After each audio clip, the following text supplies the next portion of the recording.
isso, iremos este dia com uma APA Talks dedicada ao tema A Saúde, Recuperação e Resiliência, para a qual temos a honra de contar com a ilustre presença das senhoras eurodeputadas doutora Lídia Pereira e doutora Maria Manuela Leitão Marques. A moderação está a cargo do Dr. Delfim Rodrigues, vice-presidente da APA.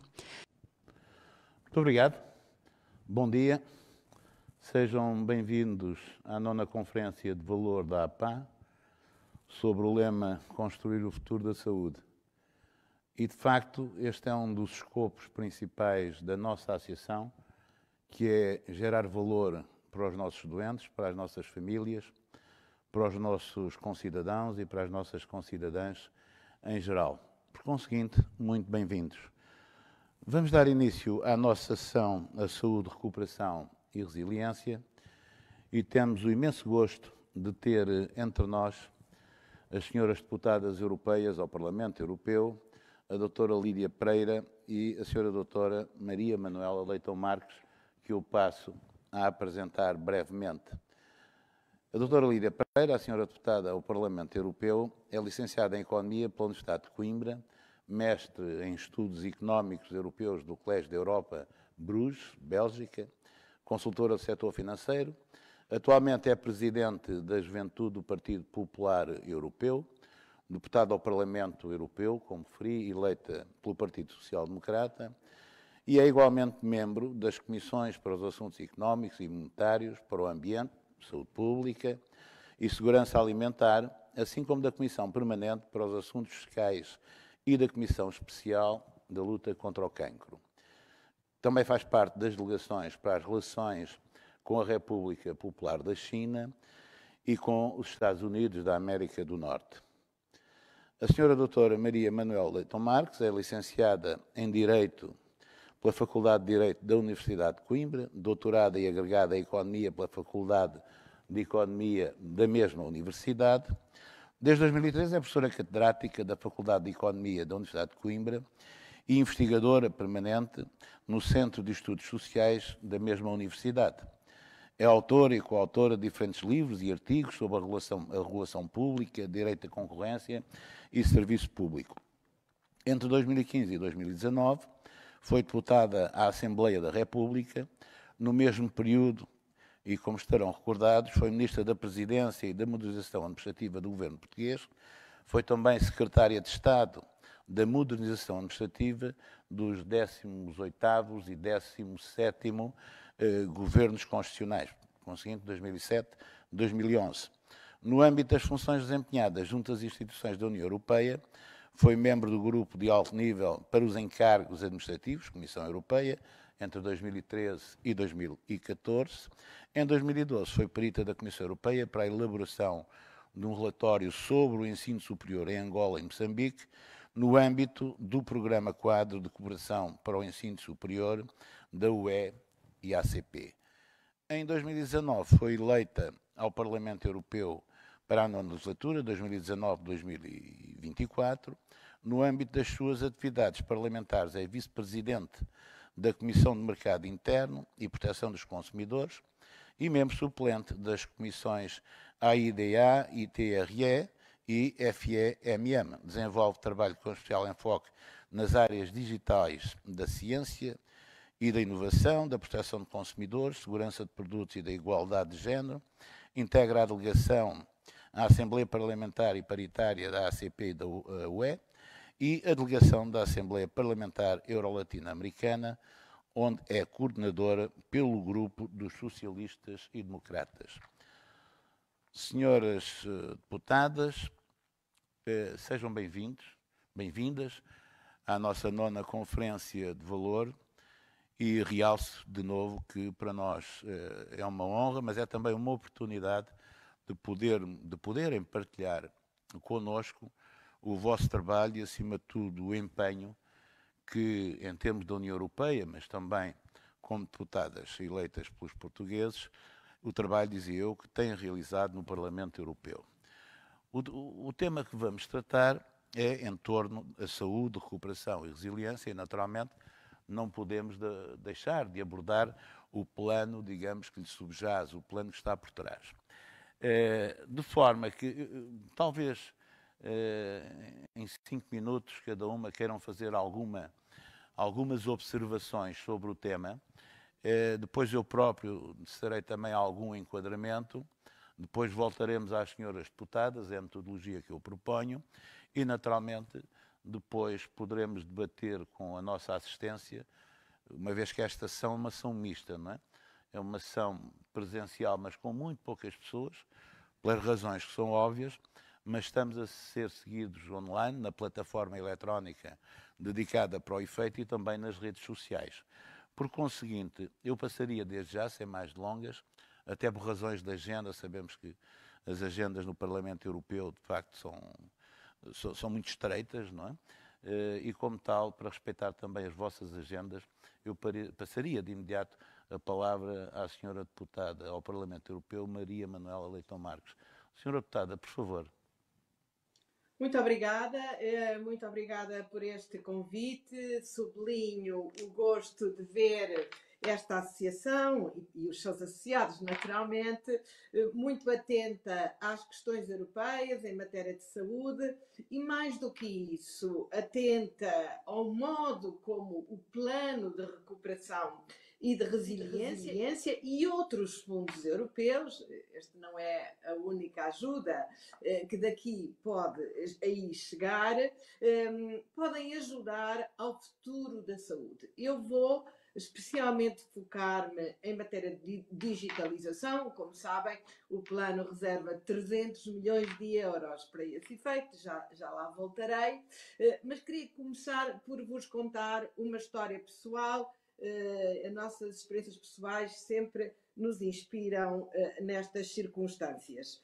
Eu aprendi com o meu pai, que era cirurgião, a não escolher o hospital como se escolhe o hotel, pelo número de estrelas, pela qualidade do quarto ou da comida, mas sim pela qualidade dos seus profissionais e dos meios que aí estão disponíveis, dos meios de diagnóstico, obviamente.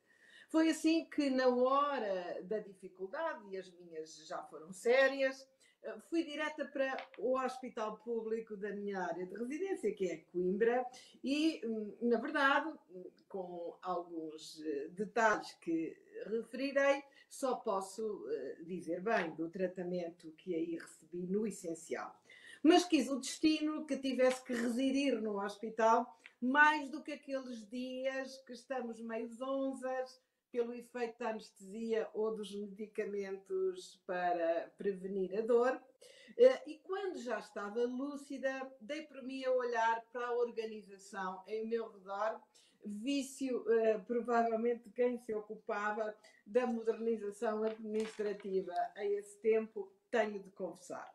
Guardei assim várias histórias do que não devia acontecer e não vos vou contar todas. Do carrinho cheio de processos em papel que chegam à enfermaria já depois do doente ter sido operado, há alguns dias, do tempo que vi aos enfermeiros a datilografar relatórios, dos papéis que circulavam entre serviços do mesmo hospital, até cronometrei uma viagem que fiz à imagiologia, da subutilização de alguns equipamentos e várias outras histórias que não vale a pena aqui recordar, porque admito que alguns destes problemas já possam ter sido resolvidos e, sobretudo, porque sei que aqueles e aquelas que nos estão a ouvir as conhecem muito melhor que eu e com certeza conhecem outras bem mais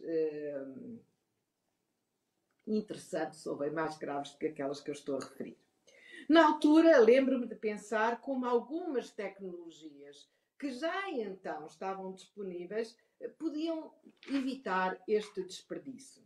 E esta memória serve hoje para pensar aqui com vocês que outras sinergias podem ser aproveitadas se usarmos a tecnologia para o futuro da saúde, para melhorar a eficácia e eficiência deste serviço público, tal qual ele é prestado nos nossos hospitais, e refiro-me em especial aos públicos, mas com certeza também o que vou dizer serve para os privados.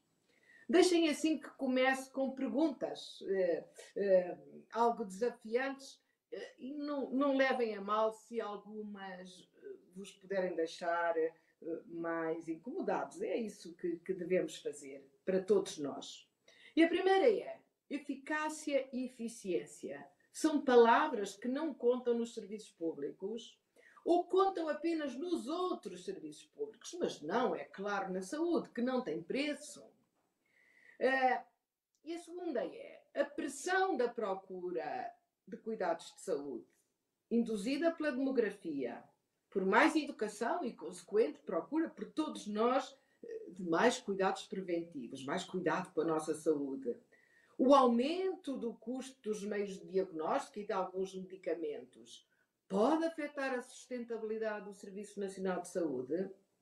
E a sustentabilidade do Serviço Nacional de Saúde é uma coisa que deve apenas preocupar lá os governos e talvez até alguns deputados na Assembleia da República? Ou será que nos deve preocupar e responsabilizar a todos nós, aos seus utentes, aos seus profissionais e, obviamente, aos seus administradores que no dia a dia se ocupam da gestão das unidades de saúde? Bem, vocês adivinharão facilmente qual é a minha resposta para estas perguntas. Mas mais que dizer sim que a eficiência e a eficácia nos devem preocupar e a sustentabilidade também, o que é importante perceber é o que podemos fazer por essa eficácia e eficiência e pela sustentabilidade do Serviço Nacional de Saúde, porque daí depende o futuro da saúde. Em primeiro lugar, precisamos com certeza de ser mais rigorosos na prestação de contas dos resultados.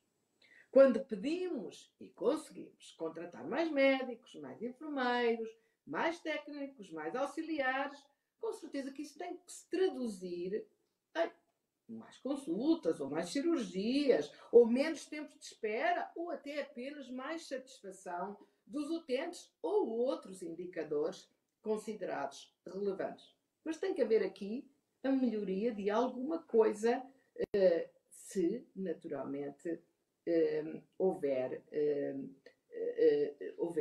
um incremento de recursos.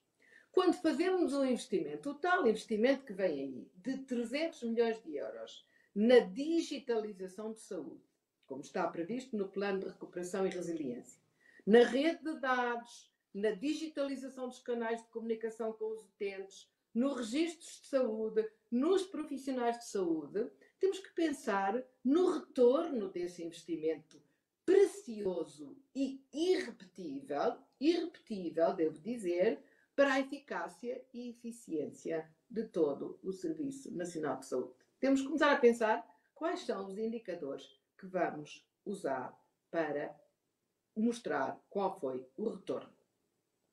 Como vamos utilizar esse investimento? Não apenas para fazer mais do mesmo, mas para transformar alguns processos ou para melhorar a qualidade de alguns serviços. Digitalizar não é colocar eletrónica por cima de procedimentos em papel, os tais que vinham no carrinho, empilhados uns nos outros. Isso será pouco transformador. E nem é apenas renovar licenças e computadores, mesmo que possa ser necessário fazê-lo. É usar a eletrónica, a tecnologia, para transformar os processos e reduzir ineficiências, melhorando os cuidados de saúde. E as tecnologias emergentes, que discutimos aqui muitas vezes no Parlamento, ainda ontem, toda a tarde, estive numa sessão sobre inteligência artificial e o cancro, o tratamento e a prevenção, são prometedoras, tanto para efeito diagnóstico e tratamento, como para a gestão, essa de que vocês se ocupam. A gestão das unidades e do SNS em geral. Eu vou dar-vos apenas alguns exemplos de um programa que ainda lancei quando era ministra e que junta a comunidade científica e diferentes entidades públicas, no caso entidades de saúde, mas há para outros setores da administração pública, que testam o uso de dados e de inteligência artificial para potenciar o rastreio do cancro dermatológico, para identificar a previsão e procura de urgências hospitalares, estudar as variações nos picos de emergência, possíveis fatores que podem prevê-los, de modo a reduzir a incerteza no influxo de doentes, o uso de ciência de dados para a otimização dos serviços de emergência médica, para prevenir e prever o risco de complicações no tratamento cirúrgico, a plataforma de dados de utilização comum dos hospitais para a análise de dados e fatores relativos a infecções associadas a cuidados de saúde. Enfim, eu podia continuar por aqui, porque há mais de 20 protótipos a ser testados, pelo menos neste programa, e haverá outros programas que eu conheço, a aplicação de ciência de dados aos diabetes, para a melhoria da qualidade prestados ao doente e a racionalização de custos, que associam vários hospitais de diversos pontos do país, a SPMS também, para, na verdade, encontrar outras maneiras para usar a preciosa informação que temos, informação das pessoas, informação das coisas, informação administrativa, para melhorar a gestão e para melhorar a qualidade de saúde. E para que isto aconteça numa forma mais alargada, para que estes projetos, aqueles que tiverem sucesso, possam ser escalados, para que outros possam ser desenvolvidos, precisamos de muitos dados, o que exige interoperabilidade, qualidade das redes e rapidez. Precisamos de técnicos com outras especialidades do que aqueles que vocês têm, que trabalhem lado a lado em equipes conjuntas com profissionais de saúde, como está a acontecer nestes projetos, e precisamos que para isso os profissionais de saúde tenham competências digitais para pensar como a tecnologia os pode ajudar e depois para usar. Precisamos de doadores de dados, o altruísmo de dados, que também falamos aqui na União Europeia, o que exige que depois quem dá os dados saiba o retorno, saiba para que é que eles foram usados, e precisamos, naturalmente, como já disse, de dados administrativos. O desafio dos dados é, portanto, um grande desafio para quem se ocupa do futuro da saúde e temos que nos preparar muito bem para ele. Os dados permitem investigar e ter resultados mais rápidos, permitem prevenir em vez de remediar, como o projeto das urgências que vos referi, permitem diagnosticar à distância, permitem automatizar rotinas, permitem melhorar a gestão de muitas unidades de saúde. Bem, e como nos podemos preparar para beneficiar desse plano, desses 300 milhões de euros em matéria de digitalização? Em cada hospital, sugeria, devia existir uma pequena task force, já mesmo. Devia ser ontem, mas enfim, se não for ontem, que amanhã, preparada para a digitalização. Não apenas com técnicos informáticos, mas com médicos, enfermeiros, técnicos superiores e, claro, administradores que trabalhassem nas prioridades, no desenho dos processos, nas inovações mais prementes e, naturalmente, na organização dos dados. Que trabalhassem em rede com outros hospitais, que importasse e discutisse tendências e boas práticas internacionais, as visitasse nem que fosse virtualmente. Estive esta semana no Hospital de Osaka, virtualmente, naturalmente, a ver os projetos de inteligência artificial que são a ser testados nesse hospital universitário. Que promovesse experimentação. Quem inova e acerta sempre é porque inova muito pouco. Portanto, antes de inovar, antes de escalar, precisamos de experimentar. E, sobretudo, que começasse a preparar as pessoas, as suas pessoas, que são o mais essencial nas organizações, para algumas mudanças que, devo dizer-vos, são incontornáveis, fazendo com que elas percebam os problemas e façam parte da solução, sejam elementos ativos da solução. E este desafio não é para aqui a 10 anos. Estamos já a correr contra o prejuízo, convém que não andemos demasiado devagar. Minhas caras e meus caros administradores, quem nos serviços públicos, em geral, mas muito em especial no vosso, for pouco aberto à inovação, resistente até, pode até sobreviver no seu lugar, mas com pouca relevância para aquilo que vocês estão preocupados, ou seja, com pouca relevância para construir o futuro da saúde. Por isso, a minha recomendação é que agarrem com força esta oportunidade, na certeza que agarram o futuro. E termino como comecei, com uma história pessoal. O que eu desejo é que um dia entre outra vez nas urgências do hospital, como já entrei uma vez, e que quem me receba me conheça, possa facilmente conhecer o meu processo, que eu já lá estive, de que é que fui tratada, até as minhas características pessoais, que eu não sou uma pessoa que me queixo muito, que até suporto bem a dor. Portanto, se me estou a queixar e se entro à noite numa urgência do hospital, é porque não estou mesmo bem. E, portanto, não devo ser deixada à espera 7 horas, como estive, em circunstâncias bastante difíceis. Talvez possa ter um atendimento mais rápido e mais personalizado, porque os meus dados estão lá e são usados para me dar esse tratamento. Não a mim, mas a qualquer doente que lá entre, como eu entrei, anónima, e assim fiquei como deve ser. Muito obrigada e estou naturalmente disponível para as vossas questões. Muito obrigado, Sra. Deputada ao Parlamento Europeu, doutora Maria Manuel Leitão Marques, pela sua magnífica exposição e as questões que deixa aqui em aberto e que tentaremos lançar naturalmente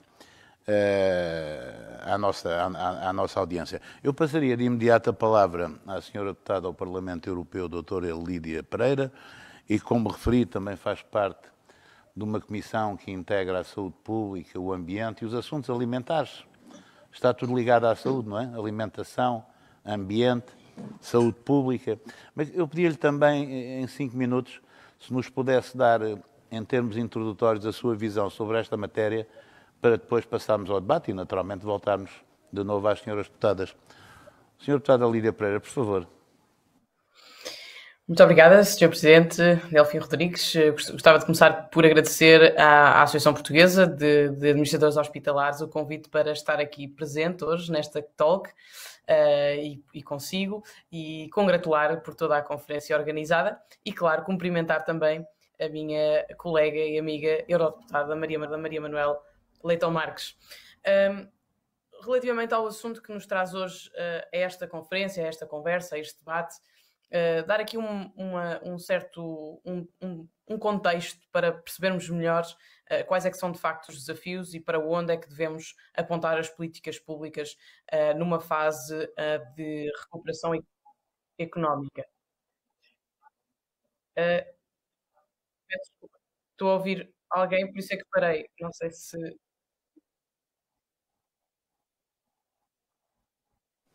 Peço desculpa, eu estou a ouvir uma interferência, não sei se devo continuar ou...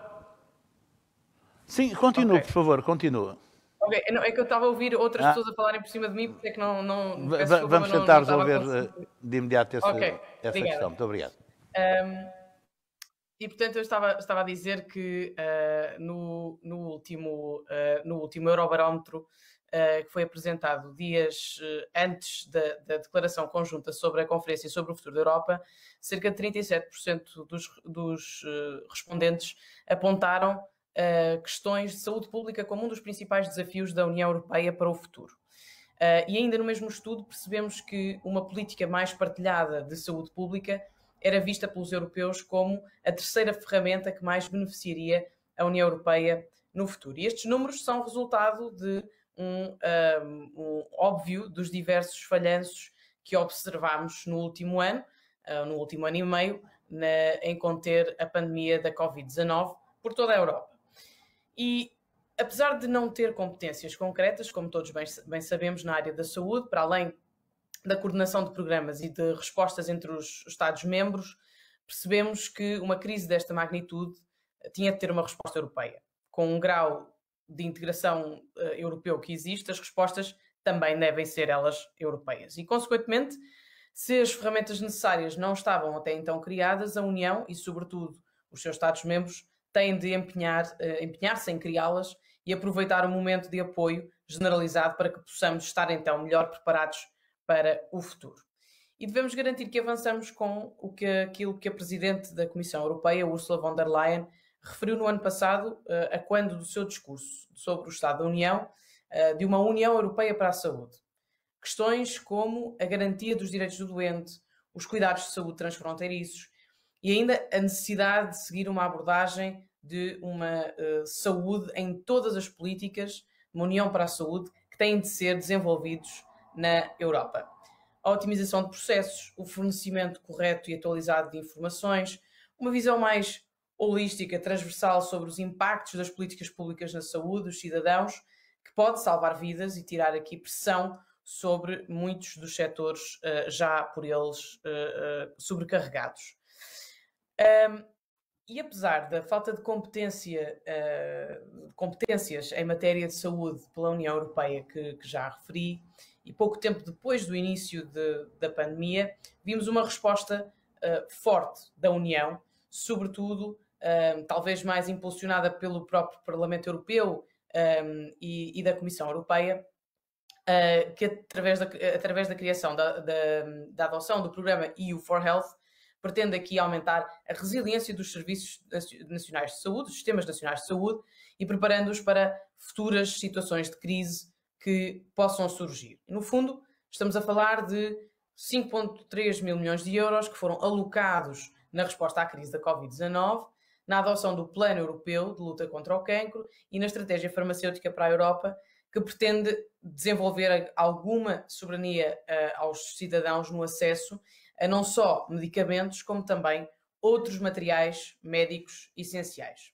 E não tenho dúvida que este programa é, em conjunto com a criação de uma Autoridade Europeia de Preparação e Resposta a Emergências Sanitárias, no aumento das competências e do financiamento da Agência Europeia do Medicamento e do Centro Europeu de Prevenção e Controlo das Doenças, vão todos contribuir para traçar um caminho mais claro para uma verdadeira União Europeia da Saúde. E dizer também que esta pandemia veio recordar-nos que as ameaças à saúde pública não ligam a fronteiras. É um pouco também como o ambiente. As alterações climáticas não conhecem fronteiras, a saúde pública não conhece fronteiras. E, portanto, a União Europeia está vulnerável se o resto do mundo também estiver. E, portanto, os nossos valores, ao longo deste último ano e meio, verificámos que os nossos valores de solidariedade e cooperação podem não ser seguidos por outras potências. E estou-me a lembrar, em particular, da proibição das investigações da Organização Mundial da Saúde pela China, as críticas da administração, da antiga administração Trump também à OMS, ou ainda a proibição da exportação de vacinas dos Estados Unidos e do Reino Unido. E, portanto, ficou claro que, enquanto a União Europeia tem de se afirmar internacionalmente como grande defensora das organizações multilaterais de saúde pública, tem também de ser mais eficaz na prossecução dos interesses dos seus próprios cidadãos. Em Portugal, temos de garantir que aproveitamos os fundos que vão chegar através do Fundo de Recuperação e Resiliência, como a Maria Manuel bem dizia há pouco, e aproveitar para corrigir certas incoerências, fortalecendo toda a rede de prestação de serviços de saúde. Isto porque a pandemia veio pôr a nu, destapar muitos dos problemas que há muitos anos já eram conhecidos e que foram aqui exacerbados com a pressão que todo o SNS sofreu ao longo do último ano. E estou-me a lembrar, em particular, da falta de coordenação entre várias entidades, desde centros de saúde e hospitais, até à Direção-Geral de Saúde, a falta de profissionais de saúde em algumas unidades, a fragilidade da rede de cuidados continuados, dos lares de terceira idade, enfim, há vários exemplos que merecem um cuidado diferente daquele que tem sido manifestado ao longo dos anos, e que, portanto, surgem aqui também como potenciais beneficiários deste novo entendimento, desta nova abordagem numa União Europeia para a saúde. E, portanto, muito pode e tem de ser mudado, desde uma melhor coordenação e aproveitamento dos recursos entre a Direção-Geral de Saúde e a rede de hospitais privados, que, por teimosia ideológica, tem significado perdas avultadas para o contribuinte português, a uma melhor gestão dos serviços de saúde primários, fazendo com que mais dos 900 mil portugueses que não têm médico tenham direito a um. E de resto, como todos sabemos, o Primeiro-Ministro assumiu que todos os portugueses teriam um médico de família, isto já em 2016. E passaram 5 anos e, de facto, parece que as palavras foram vãs, como nós bem sabemos. Segundo o PRR português, estarão alocados 467 milhões de euros ao fortalecimento de cuidados primários. Mas é fundamental saber como vão ser investidos e avaliar esses investimentos. De resto, a governação em Portugal parece lidar muito mal com a avaliação, seja em que formato for. E, portanto, garantir um investimento ativo e digno de uma população cada vez mais envelhecida, onde se tem de procurar uma simbiose entre as instituições formais de saúde em conjunto com os milhares de cuidadores informais que dedicam a sua vida a cuidar da sua família. Os 205 milhões de euros extra que foram atribuídos para este ponto, não podem esquecer estas pessoas. Num aspecto mais urgente, temos também de não baixar os braços na luta contra o cancro e colmatar de uma forma agressiva, com uma mentalidade de missão, com uma task force própria, o decréscimo no número de consultas de rastreio e diagnóstico que se verificou desde o início da pandemia. O cancro é uma pandemia da qual não nos podemos ver livres, um dos fatores que mais contribui para a mortalidade na Europa, e por isso temos de aplicar as melhores práticas possíveis para mitigar os seus efeitos. E por último, e não menos importante, o segundo projeto com mais financiamento do PRR alocado ao SNS é a transição digital da saúde, com cerca de 300 milhões de euros previstos. E não é preciso sermos especialistas para perceber que este é de facto se não o maior, mas um grande desafio. Ao compararmos alguns serviços públicos com alguns hospitais privados, conseguimos perceber que o caminho ainda será longo. E hoje ainda temos alguns serviços dos mesmos grupos hospitalares que estão desconectados entre si. Isto para não falar da dificuldade em articular a informação entre hospitais e centros de saúde, ou até a própria Direção-Geral de Saúde, que também a pandemia veio demonstrar. Portanto, tenho noção que esta transição digital vai implicar mudanças estruturais na forma de trabalhar de muitos hospitais e, por vezes, as resistências internas são também muitas, mas é essencial que seja bem feita, seguindo os rígidos protocolos de segurança dos dados dos pacientes, e aqui referir novamente aquilo que a Maria Manuel já teve a oportunidade também de mencionar e que é um elemento central, e garantindo, claro, que a rede fique o menos suscetível possível a ataques cibernéticos que têm aparecido recentemente.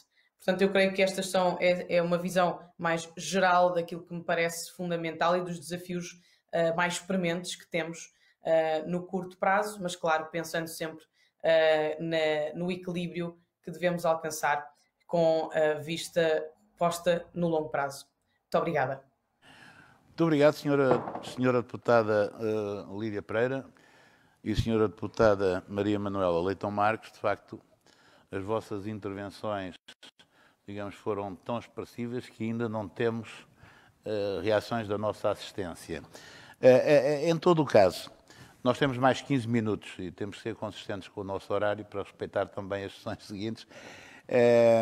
Porventura, esta situação pandémica que se vive alertou a União Europeia, os diversos países componentes, para a necessidade da saúde global e também da diplomacia em saúde, nomeadamente a questão da distribuição das vacinas. Aliás, tivemos recentemente a Cimeira de Paris, que foi uma expressão daquilo que eu acabo de dizer.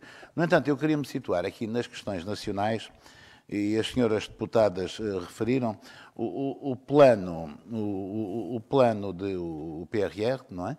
Ele contempla 13,9 mil milhões de euros, salvo erro, não contando aqui com eventuais empréstimos que o governo português possa ainda contrair. E temos 1,38 mil milhões de euros para a saúde, não é?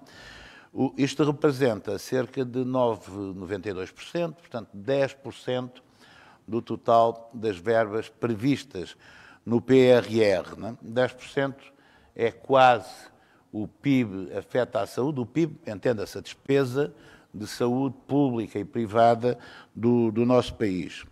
E dentro da saúde, cerca de 22% são afetos à digitalização, não é? Nomeadamente naqueles 4 pilares que a senhora deputada Maria Manuela Leitão Marques afirmou, não é? A questão da interoperabilidade, a questão da rede de dados, a questão de nos focarmos nos profissionais e nos cidadãos.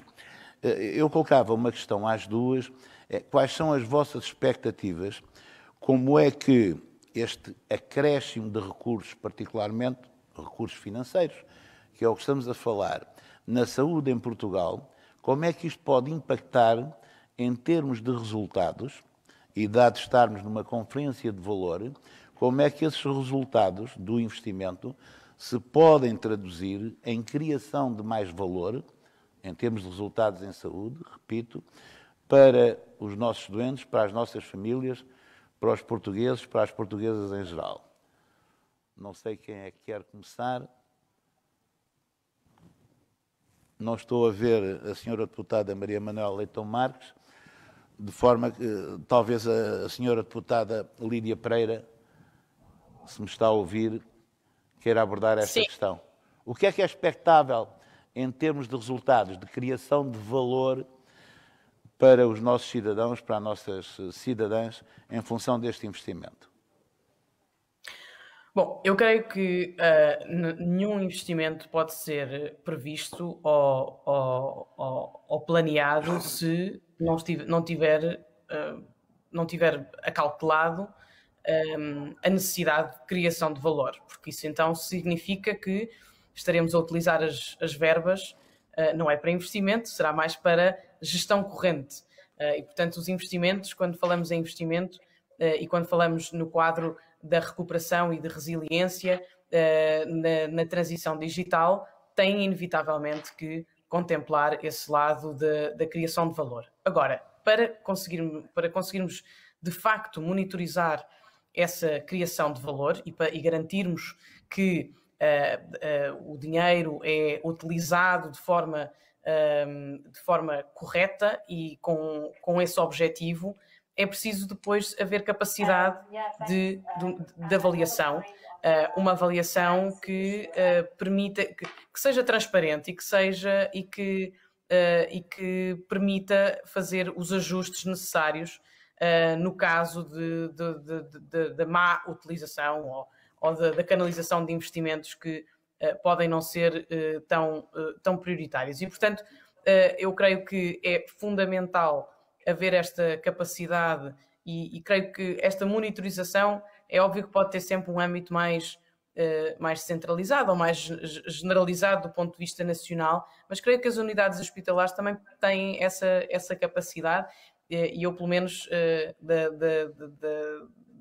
da utilização que faço dos serviços de saúde, e estou-me a lembrar em particular do meu centro de saúde em Coimbra, desde sempre que houve sempre esse cuidado de uma constante avaliação e de um ajustamento relativamente às políticas que devem ser conduzidas, às opções, muitas vezes não é políticas no âmbito geral, mas às opções que são tomadas pelas administrações, e portanto que eu acho que aqui tem que haver tem que ser uma avaliação coordenada, não só nacional, e podermos avaliar as médias, mas também a nível mais local, e que, de resto, é a única forma também que nós temos para garantir a correta utilização dos fundos e a criação de valor. Que me parece, e em jeito de conclusão, que passará em grande escala pelas concretizações no plano digital, no plano da transição digital, e que eu creio que a grande fatia desta transição será então na criação de valores, na melhoria dos cuidados de saúde, na melhoria do acesso, na garantia de acesso, e portanto sempre tendo por base o anonimato dos dados, e na garantia também de que não estamos, que o Sistema Nacional de Saúde ou que está devidamente munido também do ponto de vista da cibersegurança, porque nós temos verificado cada vez mais ataques um pouco por todo o mundo, em particular na Europa, e creio que nesse aspecto, nesse âmbito, também há aqui uma necessidade de criação de valor. Portanto, são objetivos, todos eles interligados, mas eu diria que, de facto, a correta avaliação e monitorização desses investimentos poderá também potenciar maior criação de valor e ajustar ao longo do tempo. Portanto, one size does not fit all, acho eu, e portanto temos que nos acomodar, e a resiliência, como quer dizer bounce back, temos que ter essa capacidade de flexibilidade, e diria que é aí que reside talvez a grande resposta à criação de valores na área da saúde. Muito obrigado, senhora deputada. A senhora deputada Maria Manuela Leitão Marques, penso que não estava presente quando eu estava... Estou aqui a tentar gerir duas reuniões ao mesmo tempo. Naturalmente que sim. O que é... Mas penso que apercebeu-se da questão. Todos nós, atualmente, estavam a ouvir? Sim, claro, estava eu a referir...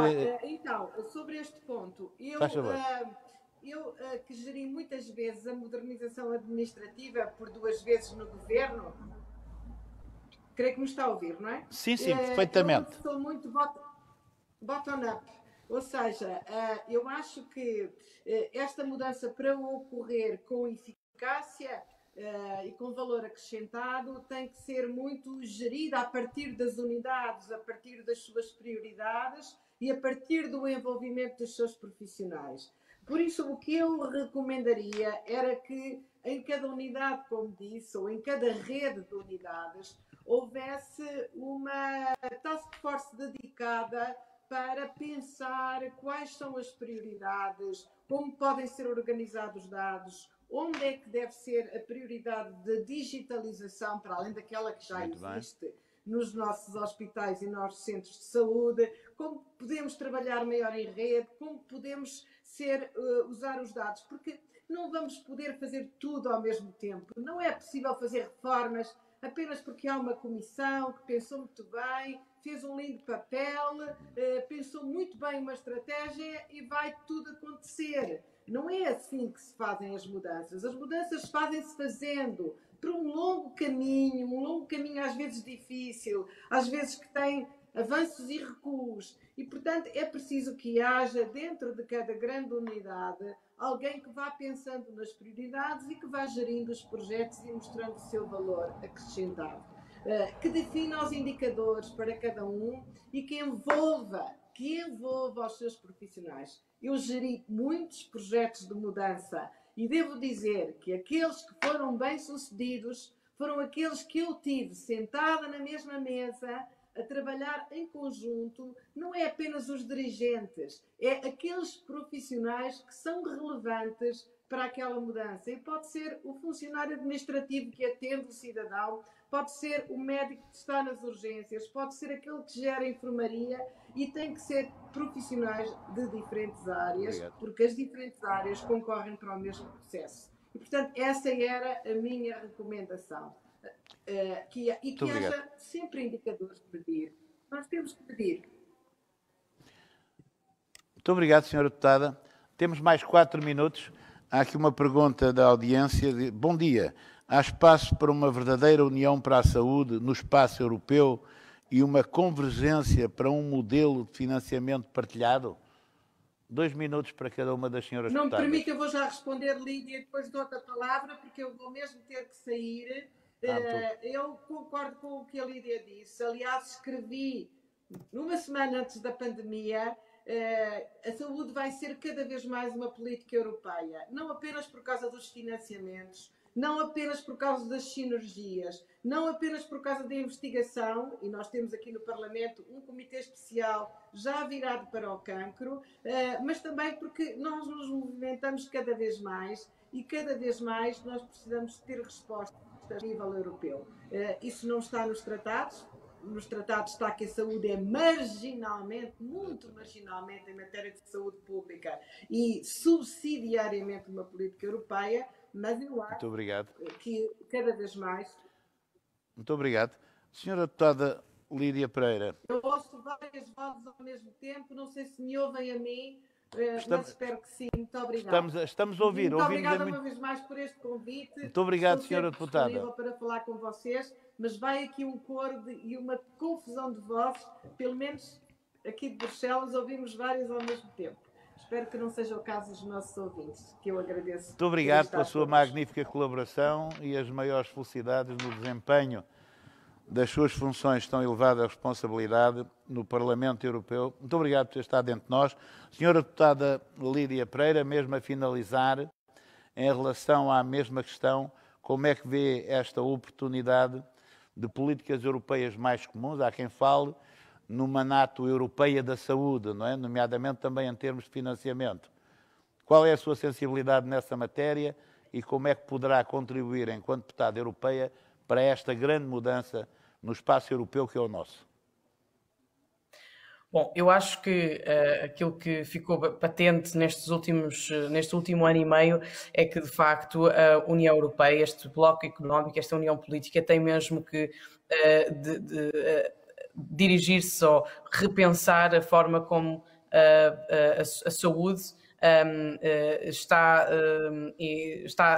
gerida no espaço europeu, porque, como dizia há pouco, a pandemia não conhece, o vírus não conhece fronteiras, ou não conheceu fronteiras, e sabemos bem que esta eventualmente não é a última pandemia dos nossos tempos e, portanto, nós temos que estar preparados para ser capazes de responder eficazmente a esse desafio portanto, parece-me que houve passos já dados nesse sentido, no sentido de maior partilha de recursos.